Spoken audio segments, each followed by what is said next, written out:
Facebook में आचार्य श्री होरी नाम से एक पेज अभी 3 माह पहले स्थापित किया था, जिससे कि आप अधिक से अधिक धर्म और दर्शन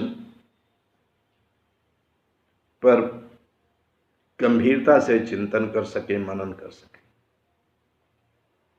और जो विज्ञान में धर्म की राह मैंने चिंतनोपरांत समझी थी, वो आप तक पहुंचानी आवश्यक थी। मुझे प्रसन्नता है और विशेष प्रसन्नता है कि इतनी कम अवधि में ऐसे ऐसे शहरों से अनेक साथी जुड़े हैं, अनेक प्रियात्मन जुड़े हैं, जिनके नाम आप सबको बताना जरूरी है। मैं उस शहरों के नाम इंगित कर दे रहा हूं, जिसमें पहले नंबर पर काठमांडू नेपाल है। काठमांडू लगातार पहले नंबर पर चलता रहा है। अन्य शहरों में उतार चढ़ाव हुआ, मगर काठमांडू को कोई टक्कर नहीं दे सका। मैं काठमांडू के अपने चाहने वालों से विशेष अभ्यंतर से लगाव महसूस करता हूँ। मेरी उनको शुभकामना है, और अन्य साथी, अन्य मित्र, धार्मिक मित्र मैं कहता हूँ, आध्यात्मिक मित्र कहता हूँ, दार्शनिक मित्र कहता हूँ, मैं भक्त नहीं कहता, क्योंकि सब लोग बराबर हैं। कोई अपने अंदर कम झांक पाया है और किसी ने ज्यादा झांक लिया। तो दूसरे नंबर पर आता है दिल्ली, फिर मुंबई, और उसके बाद कराची है, पाकिस्तान का शहर कराची। और कराची के बाद स्थान आया है बांग्लादेश से ढाका का। और उसके बाद 5 नंबरों तक भारत के कई शहर हैं, जिनमें कानपुर, लखनऊ, अहमदाबाद, जयपुर इत्यादि। बाकी छोटे छोटे टॉप 10 के अलावा शहर हैं और कुछ ग्रामीण क्षेत्र भी हैं। सबको बहुत बहुत शुभकामनाएं हैं और आशीर्वाद भी है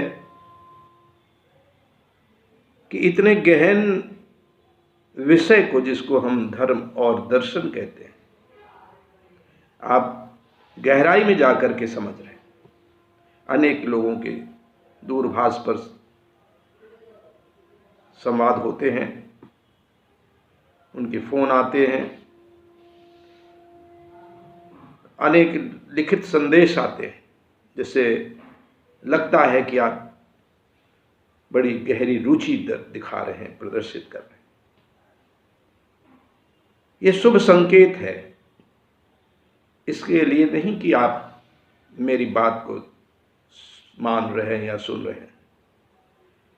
ये शुभ संकेत इस बात का है कि आपके अंदर चेतना, और उस हद तक की चेतना जहां गंभीरता से दार्शनिक विषयों को पढ़ने, समझने और वीडियो के माध्यम से सुनने की इच्छा बनी हुई है। इस पाखंड के युग में, जहां एक दूसरे को धोखा देने की लोगों की आदत बनी हुई है, ऐसे समय में शुद्ध दार्शनिक विषयों में जाना, न कि उन क्षेत्रों में पहुंच जाना जहां तरह तरह के बाबाओं, साधु संतों, मौलवियों ने अपने अपने दरबार सजा रखे हैं, अपने अपने तरह तरह के अखबारों में हम पढ़ते हैं, आप पढ़ते हैं। उन पर मुझे कुछ नहीं कहना है, जो सत्य होता है वो सामने आता है। लेकिन आपकी जो परंपराएं हैं, आपका जो दर्शन है, खास रूप से भारतीय उपमहाद्वीप के जो दर्शन है, चाहे वो वेदों के षड दर्शन हों, 6 दर्शन हों, चाहे वो बौद्ध और जैन दर्शन हों, और भारतीय क्षेत्र से ऊर्जा प्राप्त किए हुए, जैसा कि ऐतिहासिक चर्चा भी रहती है कि कभी ईसा मसीह भी इस भूमि में आए थे, या पैगंबर साहब मोहम्मद साहब भी यहाँ आए थे। तो चाहे वो चाइना का लाओ त्से, कन्फ्यूशियस, चाहे भारत के बुद्ध, चाहे पश्चिम के अरिस्टो, प्लेटो, सोक्रेट, सब पृथ्वी को स्वर्ग बनाने की कल्पना करते रहे। स्वर्ग एक अवधारणा है, एक आदर्श अवधारणा होती है, बाकी जीवन यथार्थ रहता है, कटु सत्य होता है, जन्म से लेकर के मृत्यु तक आदर्श स्थितियां बहुत कम आती। हमेशा आप संघर्ष करते हैं और आनंद भी इसी में है।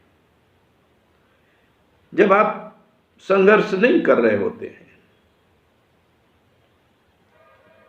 जिसको गलती से सुख समझ जाते हैं, वो आनंद नहीं है। संघर्ष ही जीवन है। आप अगर सतत चलायमान हैं तो ये प्रकृति का नियम है। प्रकृति में, ब्रह्मांड में कोई भी वस्तु स्थिर नहीं है, सब चल रहे हैं। चाहे सौर मंडल के ग्रह हों, उपग्रह हों, चाहे तारे हों जिनको सूर्य भी कहते हैं, तारों के बाद आकाश गंगा है, इसी तरह की तमाम गैलेक्सी हैं, अनगिनत गैलेक्सी हैं, जिनके केंद्र में ब्लैक होल्स हैं, सुपरनोवा हों, क्वेसर्स हों, न्यूट्रॉन स्टार हों। ये विज्ञान अभी खोज नहीं पाया है कि एक ही यूनिवर्स है, कि इसी तरह के पैरेलल यूनिवर्स और हुए। चाहे वो क्लासिकल फिजिक्स हो, चाहे वो क्वांटम फिजिक्स हो, और फिलॉसफी और फिजिक्स कभी एक साथ निकले थे। फिलॉसफी कहते थे, तो मेटाफिजिक्स एक सब्जेक्ट आता है जो फिलॉसफी का मुख्य क्षेत्र होता है। सतत विज्ञान खोज जारी रखता है, धर्म में भी शोध जारी होते हैं। स्थायी और स्थिर कुछ नहीं है, परिवर्तन है।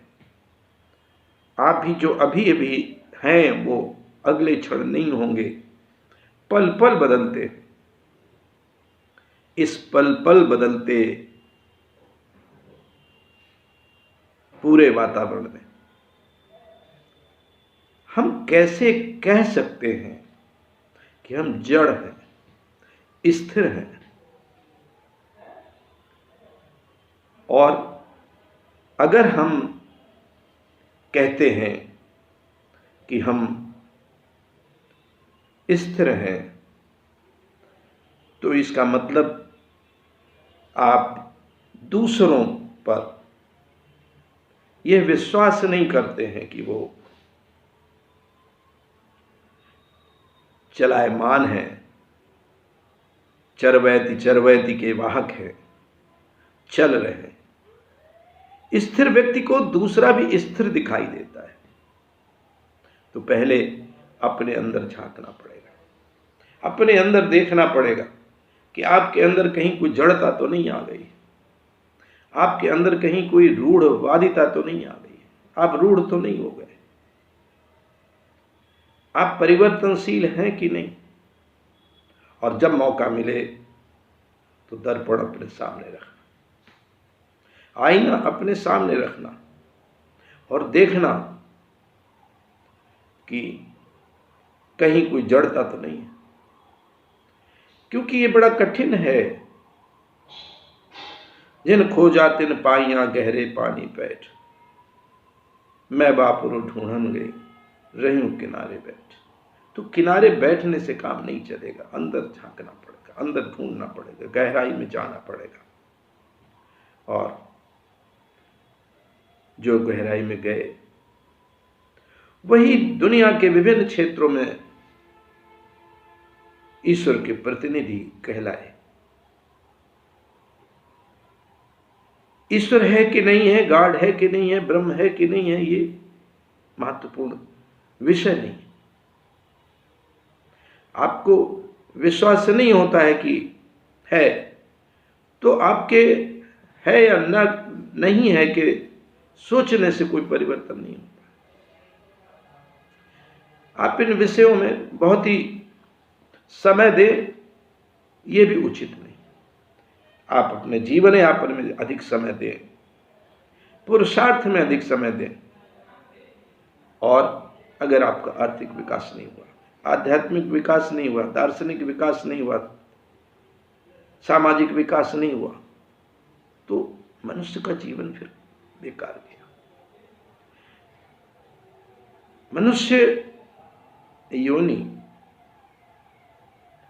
मस्तिष्क के विकास के क्षेत्र में सर्वाधिक श्रेष्ठ योनि, लेकिन मस्तिष्क से विकास के लिए आपने श्रेष्ठता हासिल कर ली, मगर वो सारी मानवता जो पशुओं में भी कई बार अधिक देखी जाती है, पक्षियों में अधिक देखी जाती है, वो हमने आपने कहीं खोई है। तो उपदेश तो बहुत, हम तुलसी ने कहा था, पर उपदेश कुशल बहु तेरे, जे आचर ते नर न खनेरे। तो हम सबको एक दूसरे को उपदेश देते हैं, मगर उनका आचरण कितना करते हैं। हम कहेंगे कि लालच बुरी वाला है, मगर लालच में ग्रस्त रहते हैं। दूसरों को कहेंगे कि वो सब बहुत लालची हैं, लेकिन अपने बारे में नहीं उंगली उठाएंगे। हम कहेंगे दूसरा बहुत क्रोध करता है, लेकिन अपने क्रोध का पता नहीं होता है। हम कहेंगे कि मैं तो सत्य बोलता हूं, दूसरे असत्य बोलते हैं, लेकिन अपने बारे में तो देखते नहीं, झांकते नहीं कि हम कितना सत्य बोलते हैं।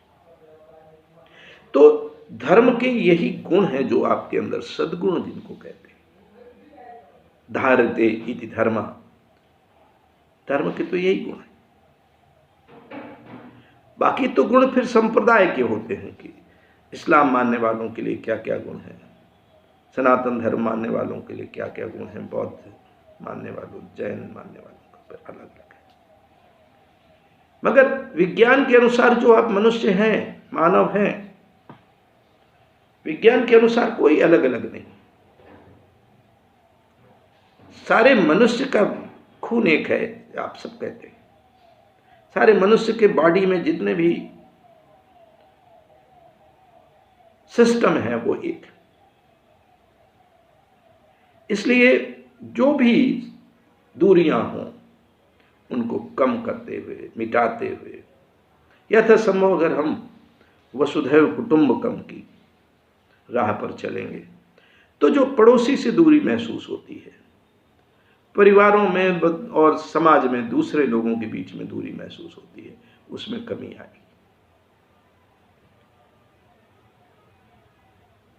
हमेशा दूसरे की स्थिति समझ करके और यह निर्णय न लेते हुए कि मैं ही जो कह रहा हूं वही सत्य है, मैं जो कह रहा हूं या जो मैं सोच रहा हूं वही अंतिम सत्य है, ये नहीं होना चाहिए। मतभेद होते हैं, मनभेद होते हैं, लेकिन वो अस्थायी हों, टेम्परेरी हों, कोई परमानेंट होने का मतलब नहीं। क्योंकि हम, आप, ये वो चंद दिनों के मेहमान हैं इस धरती पर। जब मैं दिन कहता हूं तो उसका मतलब 24 घंटे नहीं है, एक शब्द है कि आदमी चंद दिनों का मेहमान है। इससे यह पता चलता है कि करोड़ों साल के इतिहास में आपके अगर 100 साल भी हों तो उसका कोई महत्व नहीं। लेकिन हाँ, अगर आप 20 साल भी जीते हैं, 30 साल भी जीते हैं, तो तमाम दुनिया भर में ऐसे लोग हुए कि उतनी कम उम्र में भी वो ऐसा इतिहास बना गए, ऐसे स्थापित हो गए कि शायद और जाने कितनी सदियां आएंगी मगर उनका नाम स्थायी रहेगा। तो इस संसार में सब चीज नश्वर है, नाम नश्वर नहीं है। नाम तो रहता है, अच्छे के लिए भी रहता है, बुरे के लिए भी रहता है। राम का भी रहता है, रावण का भी रहता है। अगर आपके अंदर अगर झांकने की शक्ति है, जिसको वेद कहते हैं कि अहम ब्रह्मास्मि, हम ब्रह्म हैं, मैं ब्रह्म हूं, तो इससे आप ये न समझें कि आप को घमंड आ रहा है ये कहने में कि आप ब्रह्म हैं। नहीं, आप में विनम्रता आएगी, आप में नम्रता आएगी, आप में श्रेष्ठता आएगी। क्योंकि जब बड़े पद पर जाते हैं तो दायित्व का बोध होता है, कर्तव्य का बोध होता है, नम्रता का भाव पैदा होता है। तो इसलिए कई मित्रों ने शंका प्रकट की थी कि जब अहम ब्रह्मास्मि कहते हैं तो घमंड पैदा होता है। नहीं, फिर वो समझे नहीं, घमंड का कोई मतलब नहीं, कोई अर्थ नहीं। पेड़ जब बहुत फले होते हैं तो झुकते हैं। प्रकृति से सीखिए, प्रकृति स्पष्ट आपके सामने आईना दिखाती है।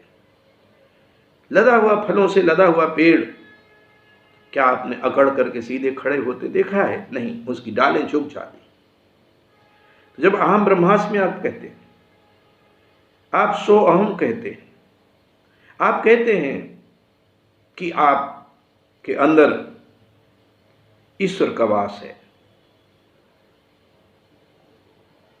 तो आप में श्रेष्ठता का, आत्मविश्वास का भाव पैदा होता है।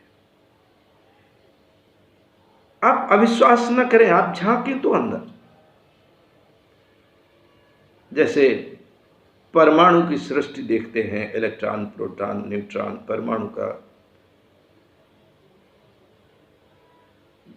उसका सिस्टम देखते हैं, उसकी बनावट देखते हैं, ब्रह्मांड की बनावट देखते हैं। ऐसे अपने शरीर के अंदर झांक करके रोज कम से कम 5 मिनट झांक करके देखते रहें तो आपको अद्भुत ब्रह्मांड आपके अंदर मिलेगा। आपके अंदर हर कुछ मिलेगा। आपको यहीं सितारे मिलेंगे, यहीं तारे मिलेंगे, यहीं ग्रह मिलेंगे, उपग्रह मिलेंगे, यहीं सब कुछ मिलेगा। आपको वो असीम ऊर्जा भी मिलेगी, जिस असीम ऊर्जा को वेदों उपनिषदों ने आत्मा कहा। और जिन्होंने आत्मा शब्द का निर्धारण नहीं किया, आत्मा नहीं कहा। उन्होंने कुछ और नाम दिए। और जो नास्तिक मित्र हैं, पहले चार्वाक दर्शन होता था, आज भी जो नास्तिक हैं दुनिया में, वो कोई नाम ना दें, वो शरीर के साथ मान लें कि जो चेतन है, चैतन्य है, वो भी समाप्त हो जाता है। तो उनके कहने से, अगर आस्थावादी कहते हैं कि नहीं, आत्मा अजर अमर है, अविनाशी है, और नास्तिक कहता है कि नहीं, ये सब कुछ समाप्त हो जाता है, तो केवल कह देने से नहीं कि समाप्त हो जाता है। अब विज्ञान को तो मानते हैं नास्तिक, विज्ञान को मानते हैं। विज्ञान क्या कहता है? पदार्थ ही नष्ट नहीं होता है। ये जो शरीर है, शरीर पदार्थों से मिलकर बना है, तत्वों से मिलकर बना है, एलिमेंट से बना है। जब ये मृत्यु को प्राप्त होता है तो ये पूरे शरीर के जो एलिमेंट्स होते हैं वो अलग अलग मिट्टी में मिल जाते हैं। अणु परमाणु में एलिमेंट्स मिलते चले जाते हैं। इसके अंदर जो वायु है वो वायु में चली जाती है, जो आकाश है वो निराकार में चला जाता है। तो जब अब आधुनिक विज्ञान ने कह दिया कि पदार्थ ही नष्ट नहीं होता है, केवल पदार्थ का कन्वर्जन होता है, यहां तक परमाणु नष्ट नहीं होता है। परमाणु का विखंडन होगा तो उससे ऊर्जा निकलेगी और उससे दूसरा निर्माण होगा। तो जब मैटर ही नष्ट नहीं होता है, केवल कन्वर्जन होता है, तो शरीर भी, जैसा कि कहा जाता रहा है कि शरीर मृत्यु के बाद नष्ट हो जाता है, तो अब तो विज्ञान इस हद तक पहुंच गया कि नहीं, नष्ट होता नहीं, वो तो रूप बदल देता है। और ये पहले भी पुराने समय में रूप परिवर्तन की बात कहीं ना कहीं पृथक रूप से अलग अलग लोगों ने कही। वही विज्ञान कह रहा है। और एनर्जी भी नष्ट नहीं होती है, चाहे वो इलेक्ट्रिक एनर्जी हो, चाहे काइनेटिक एनर्जी हो, स्टैटिक एनर्जी हो, मैकेनिकल एनर्जी हो, और इलेक्ट्रोमैग्नेटिक एनर्जी हो, मैग्नेटिज्म हो। ये दुनिया की जितनी भी एनर्जी है, छोटे लेवल पर जो इलेक्ट्रॉन प्रोटॉन को बांधने वाली एनर्जी है, या ब्रह्मांड में जो बड़े बड़े स्टार टकराते हैं, ब्लैक होल्स टकराते हैं, उससे होने वाली एनर्जी जो नए नए ब्रह्मांड पैदा करती है, नए नए सोलर सिस्टम पैदा करती है, वो एनर्जी सब केवल कन्वर्जन होता है। तो ये जो कन्वर्जन है और ये जो एनर्जी है, इसको ब्रह्म का रूप कह सकते हैं। यह ब्रह्म है, एनर्जी ही ब्रह्म है, ऊर्जा ही ब्रह्म है। तो ये जो ऊर्जा है ये बहुत महत्वपूर्ण है। ऊर्जा का परिवर्तन होता है, पदार्थ का परिवर्तन होता है। परिवर्तनशील सृष्टि है, परिवर्तन होता रहेगा और परिवर्तन के साथ हम जिएंगे। हम शतायु हों, हमसे मतलब पूरा विश्व शतायु हो। पहले भी भारतीय दर्शन में आश्रम व्यवस्था में ब्रह्मचर्य, गृहस्थ, वानप्रस्थ, संन्यास मिलाकर के 100 वर्ष की कल्पना यहाँ थी। शतायु होने का आशीर्वाद एक दूसरे को देते थे। ये क्या है? ये आपकी वो समझ थी कि आपने शरीर को बहुत गहरे से समझ करके इस हेतु बना दिया था कि ये 100 साल तक तो आसानी से अगर आप प्राकृतिक रूप से रहें तो ये चलेगा। बाकी जन्म और मृत्यु तो सत्य है। जिसका जन्म हुआ है उसकी मृत्यु होगी, और मृत्यु के पश्चात उसी रूप में उसी का जन्म हो कि नहीं हो, ये तो परिवर्तित है। वो जो आएगा वो नहीं होगा जो पहले था, क्योंकि आत्मा तो ब्रह्म में लीन हो गई। मैंने एक जगह उदाहरण बताया था कि समुद्र से एक बूंद निकालिए पानी की, वो अपनी हथेली में रखिए, उसको मान लीजिए कि ये जीव है, और उसको फिर से समुद्र में छोड़ दीजिए और दोबारा बूंद निकालिए, वही बूंद नहीं निकाल पाएंगे जो पहले निकाली थी। कुछ न कुछ परिवर्तन होगा, अंतर होगा। तो फिर ब्रह्मांड तो बहुत विशाल है, विशालतम है, तो वहां वही पुनर्जन्म उसी का हो, यह संभव नहीं। परिवर्तन के साथ तभी जो आता है वो परिवर्तित पाता है, जो जाता है वो परिवर्तित होकर जाता है। इस परिवर्तनशील संसार में कोई व्यक्ति की कल्पना नहीं करनी चाहिए कि वो आत्मा एक पर्सनिफाई करके कि एक व्यक्ति है, पर्सन है, या ब्रह्म एक पर्सन है, और अगर आपको कष्ट हो रहे हैं तो वो क्यों नहीं आया, अगर आपदा आ गई तो अब क्यों ये बलात्कार हो गया, ये अपराध हो गया, यहाँ क्यों नहीं वो गॉड आया, ईश्वर आया, अल्लाह आया, खुदा आया, जो भी आपका शब्द है। आप विश्वास फिर नहीं करते हैं, कहते हैं कि अगर ईश्वर होता, अगर होता। ये सिस्टम है। घर का अगर छोटा सा सिस्टम बताऊं, आपके घर में बिजली आती है और सारे ऑपरेटर्स बिजली से चल रहे होते हैं, बिजली चली जाती है। अब बिजली चली जाने के बाद अंधेरा छा गया, आपके घर में समस्याएं हो गई, हो सकता है उसी समय चोरी हो गई। आप कहें कि बिजली क्यों नहीं जन्म ले रही है? बिजली अगर सर्वशक्तिमान है तो उसको आना चाहिए, उसको अवतार लेना चाहिए। ये क्या बात है? एक सिस्टम है जो पूरे ब्रह्मांड का सिस्टम है, वो सिस्टम अपने आप काम करता है, स्वतः संचालित सिस्टम है, और उसकी जो परम ऊर्जा है उसको मनीषियों ने, ऋषियों ने अगर कोई नाम दे दिया है तो हो सकता है कल को विज्ञान शोध करते करते उसका नाम विज्ञान भी दे। अभी तो विज्ञान के शोध जारी है। दर्शन शास्त्र जहां पहुंचे थे, वहां पहुंचने के लिए क्वांटम फिजिक्स के बावजूद, जब हम फंडामेंटल पार्टिकल्स की बात करते हैं जिनसे इलेक्ट्रॉन, प्रोटॉन, न्यूट्रॉन भी बने हैं, तो ये मान लें कि केवल फंडामेंटल पार्टिकल ही सिस्टम है और बस हमने जान लिया कि दुनिया इतनी है। नहीं नहीं नहीं, फिर अल्पज्ञानी होंगे। ये तो अनवरत शोध चलेगा चलेगा। पिछले दिनों गॉड पार्टिकल्स रखने की होड़ लग गई थी